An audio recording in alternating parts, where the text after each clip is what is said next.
I never expected my son-in-law to show up at my door on a rainy afternoon, asking if we could talk alone. What he revealed changed the way I saw him, and myself, forever. Before we begin, tell me in the comments which city you're watching from. And if you enjoy stories like this, please subscribe to the channel and give this video a like. It really helps us reach more people. The rain had been tapping at my kitchen window all morning, soft at first, then insistent, as though it wanted to be let inside. I was standing over the sink, rinsing a handful of blueberries, when I saw a familiar car slow to a stop near my driveway. At first, I thought maybe my daughter had forgotten something, but when the door opened and my son-in-law stepped out alone, shoulders hunched against the weather, I felt something shift in my chest. He never came by without calling. Not once in the 12 years he'd been part of our family. I dried my hands on a dish towel, watching him through the curtain as he hurried toward the porch, shaking droplets from his hair. The look on his face wasn't troubled exactly, but thoughtful, the kind of expression people wear when they're holding something heavy inside. A moment later came the knock, gentle, almost hesitant. When I opened the door, he offered me a soft smile, his voice calm but unusually quiet.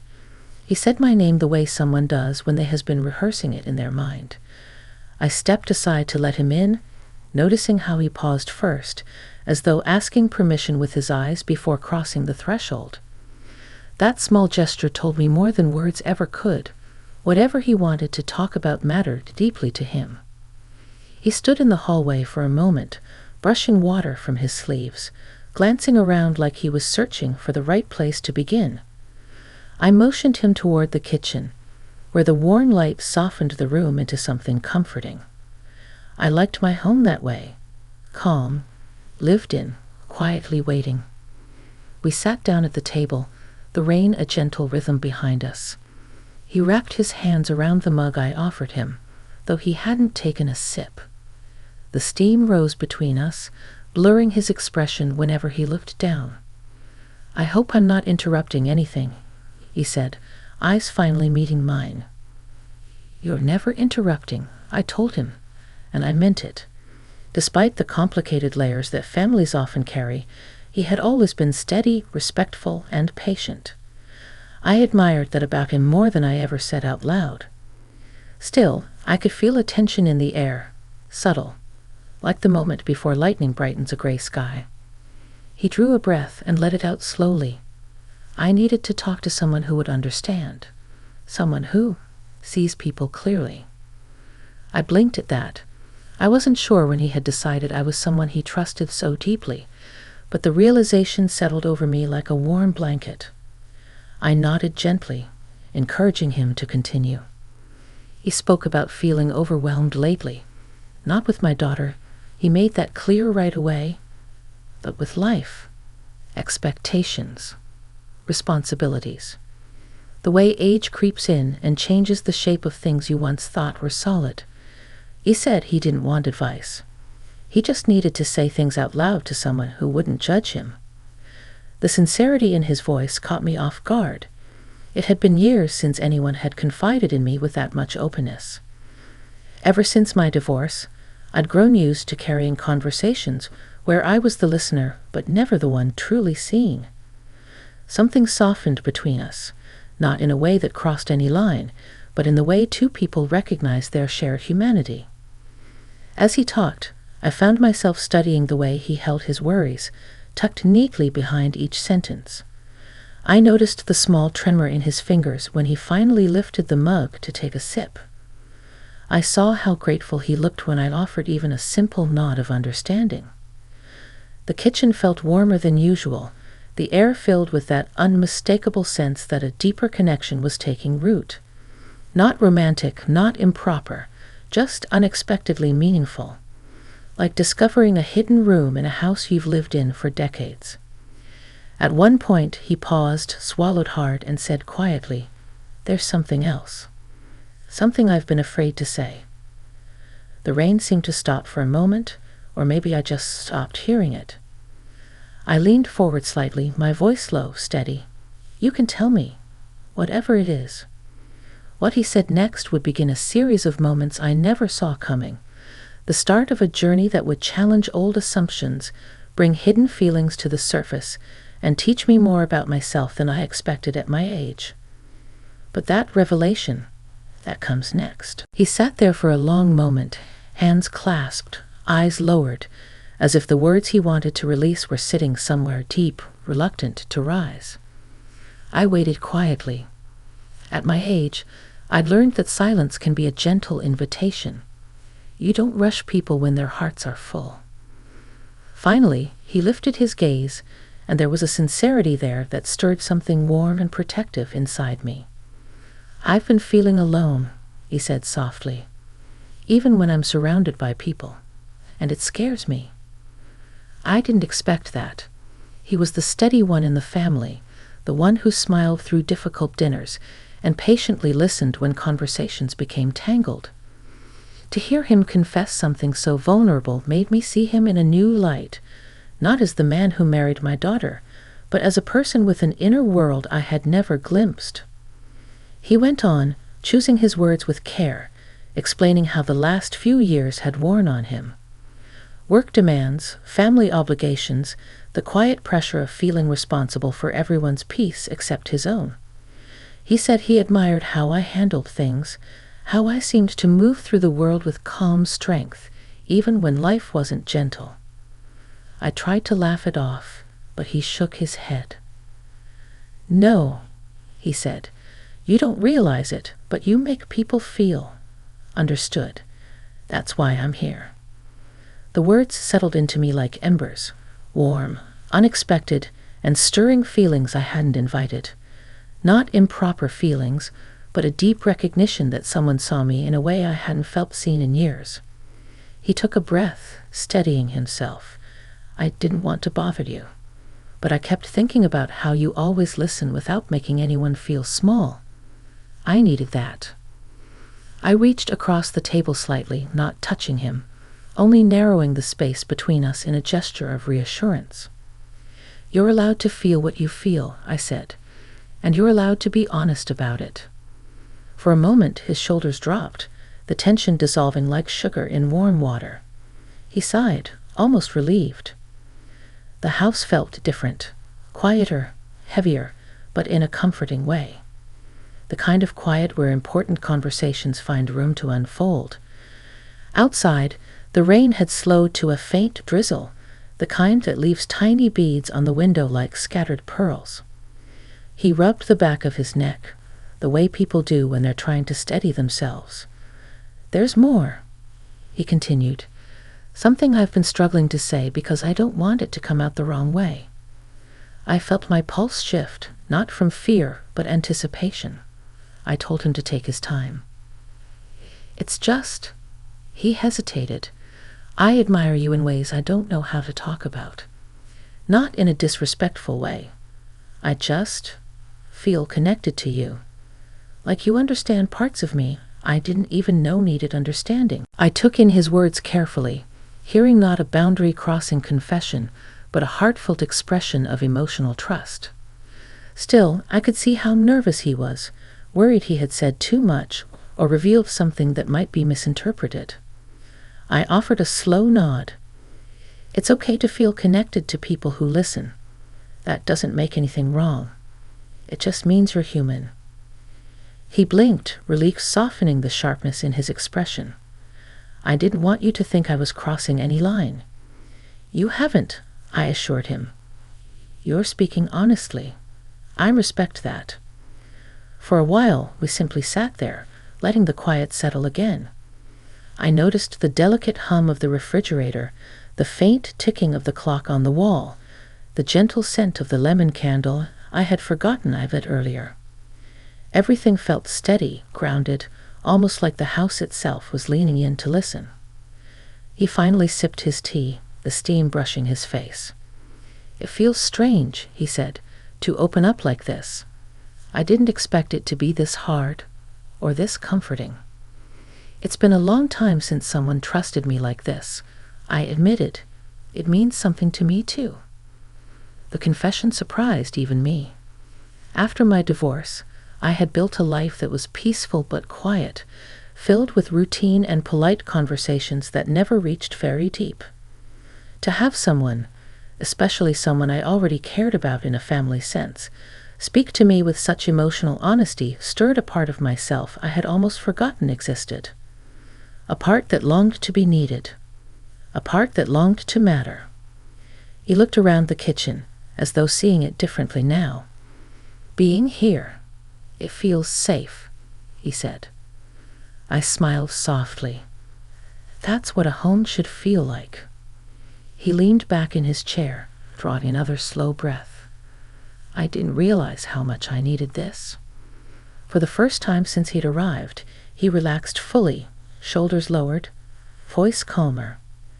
The storm inside him had eased, even if only for a moment.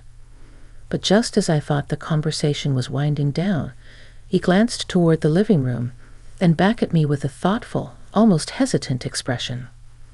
"There's something else I want to tell you," he said quietly. "Something even more personal." And once again, I felt the air shift, not with danger, not with anything inappropriate, but with the weight of words that had been held inside too long. What he revealed next would take us both deeper into a journey neither of us had expected. For a long moment, he didn't speak. He glanced toward the window as if gathering courage from the soft gray light drifting through the rain clouds. I could tell he wasn't searching for the right words. He was searching for the strength to release them. His fingers tapped the side of his mug once, twice, then stilled. When he finally looked at me, there was something new in his eyes. Not fear exactly, but a kind of gentle vulnerability that made me sit a little straighter, prepared to receive whatever weight he was carrying. "What I'm about to say, it's something I haven't told anyone," he began, voice quiet, steadying itself piece by piece. "Not even your daughter." The words landed with a soft thud in my chest. I didn't react outwardly. I just nodded, letting him know he had space to continue without judgment. He exhaled and leaned forward slightly, elbows resting on his knees. "I feel like I've lost a part of myself, and I don't know how to get it back." The rain, still faint but persistent, created a gentle backdrop as he spoke.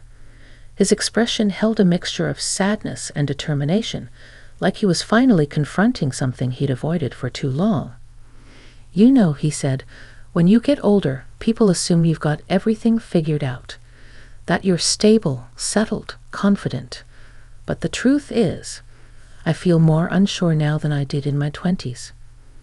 I felt a tug of recognition inside me. I had lived long enough to know exactly what he meant, that strange, quiet confusion that comes with age, when life shifts beneath your feet and you don't quite know who you're becoming." He continued, "Work has become overwhelming. I feel like I'm expected to hold everything together. And at home, I don't want to burden anyone with how I feel." His voice trembled slightly, but not from weakness, from honesty. "I'm tired of pretending," he said, "tired of being the strong one all the time." I nodded, offering a warm look of understanding. "Strength isn't about holding everything inside," I said. "Sometimes it's simply telling the truth." He swallowed, a small sigh escaping him. "That's why I came here. I knew you'd understand. I knew you wouldn't make me feel foolish." My heart softened even more. It had been years since someone had trusted me in this way, not with secrets that caused conflict, but with the quiet truths that shape a person's inner world. I leaned back in my chair, giving him space while staying fully present. "I'm glad you came," I said. "You deserve a place where you don't have to pretend." He smiled faintly, the tension in his face easing. "You've always had this way of listening. It makes things feel manageable." There was a pause, gentle, reflective. The kind of pause that happens when two people find themselves unexpectedly aligned in their understanding of life's complexities. Then he said, almost in a whisper, "But there's something else. Something deeper than stress or responsibility." I felt the air shift again. Not sharply, but quietly, like a curtain slowly being drawn aside. He looked directly at me, not with intensity but with sincerity. "I've been feeling disconnected from myself," he said, "from who I used to be, and when I'm around you, I remember that part of myself." My breath caught slightly, not from alarm, not from anything inappropriate, but from the unexpected tenderness of his admission. "I don't mean anything improper," he added quickly, lifting his hands slightly. "I'm not crossing any lines. I just feel understood in a way I haven't felt in a long time." I let out a slow breath, touched by the honesty and relieved by the respect woven into his tone. "I understand," I replied. "Sometimes we connect with people who reflect parts of us we've forgotten. It doesn't make anything wrong. It means we're still growing." He looked down, a soft smile forming. "That's exactly what it feels like ungrown again." A warmth spread through the room, subtle but unmistakable. Not romantic warmth, but human warmth, the kind that forms between two people who recognize themselves in each other. He straightened, gathering his courage once more. "I want to make changes," he said. "Real ones, but I don't know where to start." "You start," I said gently, "by not trying to do it alone." He looked at me with quiet gratitude, and I felt something inside me expand, a sense of purpose I hadn't felt in years. "Would you," he began, then hesitated, "would you be willing to talk with me sometimes? Like this? Not about heavy things always, but just talk. I feel grounded when I'm here." His voice carried no expectation, no hidden intentions. Just a simple request for connection, for guidance, for a shared space where he could breathe. I took a moment before answering, wanting to choose my words carefully. "Yes," I said finally. "If it helps you, I'm here." The relief on his face was unmistakable. "Thank you," he whispered. For a while, neither of us spoke. The rain had lightened to a misty drizzle, casting a silver glow through the kitchen windows.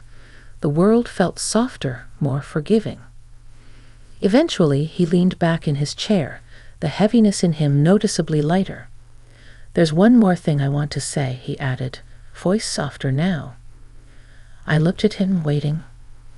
"It means something to me," he said, "that you didn't push me away, that you made room for this." I smiled gently. "We all need someone to make room for us." His expression shifted, thoughtful, grateful, and quietly transformed. But even as he relaxed, something told me there was still more he needed to express, something that would bring us to an even deeper understanding. And that moment would unfold next. He sat quietly for a moment, the kind of quiet that stretches not from hesitation, but from gathering one final piece of truth. The steam from his forgotten mug had faded, leaving the tea lukewarm, but neither of us seemed concerned with it now. Something else filled the space between us, something steady, sincere, and unmistakably human. When he finally lifted his gaze, there was no trembling in it, only clarity. "I came here today because I didn't want to let another year go by without being honest about what I'm going through," he said. "And because I realized I needed guidance from someone who understands life in a way I don't yet." His words touched me deeply. At my age, people don't often look to you for guidance anymore. They assume you've had your moments, lived your stories, and should now simply watch from the sidelines. But here he was, telling me that my experiences, even the ones I had quietly tucked away, still mattered. He took a quiet breath. "You've been through so much more life than I have, and you still carry yourself with calmness and purpose.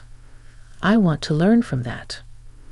I felt a warmth in my chest, the kind that so rarely visits once the busy years of motherhood, marriage, and routine have settled behind you. "You don't give yourself enough credit," I said. "You're stronger than you realize." He shook his head gently. "Maybe, but it helps to talk to someone who sees who I'm trying to become, not just who I'm expected to be." Those words lingered between us. I wasn't just a listener to him anymore. I had become a mirror reflecting the parts of himself he was searching for. Outside, the drizzle softened into a drifting mist. The clouds lightened, allowing pieces of pale sky to filter through, casting a faint glow across the kitchen. It felt symbolic somehow, a quiet opening, a shift toward clarity. He leaned back slowly, letting his shoulders rest against the chair. "I've been thinking about who I want to be in the next 10-20 years, he said, "and I don't want to become someone who grows distant from himself." "You won't," I replied, "not if you stay honest like this." He offered a small smile, thoughtful and warm. "Talking with you today, it reminded me of something I forgot. That life doesn't stop teaching us when we reach a certain age, and it doesn't stop surprising us either." I couldn't help but smile back. That's the truth. Life still has lessons waiting, even when we think we've lived through everything. He paused, then spoke with a kind of soft reverence. "You know, I didn't expect this conversation to change anything. But it did. Not in a dramatic way, just inside. I feel lighter and clearer." His sincerity touched me more than I expected. I had spent years feeling invisible, quietly moving through routines, filling roles without being fully seen. And here he was, seeing me. Not as a mother, not as an ex-wife, not as a background figure in someone else's life, but as a person who still had something meaningful to offer. "I'm glad you feel that way," I said softly. "You deserve clarity, and you deserve peace." He nodded, his eyes warm and steady. "I'd also want to make sure you know how much I respect you. I didn't come here to say anything that crossed a line. I just wanted to be honest with someone who makes me feel grounded." "I know," I said gently, "and I'd appreciate your respect." There was a sense of mutual understanding then, a quiet agreement that whatever was shared here was built on trust, not tension, understanding, not confusion. He looked around my kitchen again, his expression softer now, almost nostalgic. "This house, it feels like a place where people can breathe. I didn't realize how much I needed that today." "You're welcome here anytime," I told him. "As long as you come with honesty and respect, the door is open." His face relaxed into a genuine smile. "I will. And thank you. Truly." A silence followed, but it wasn't heavy. It was the kind of silence that comes after a meaningful conversation, when both people are processing what has shifted inside them. He finally stood slowly, as if adjusting to the weight that had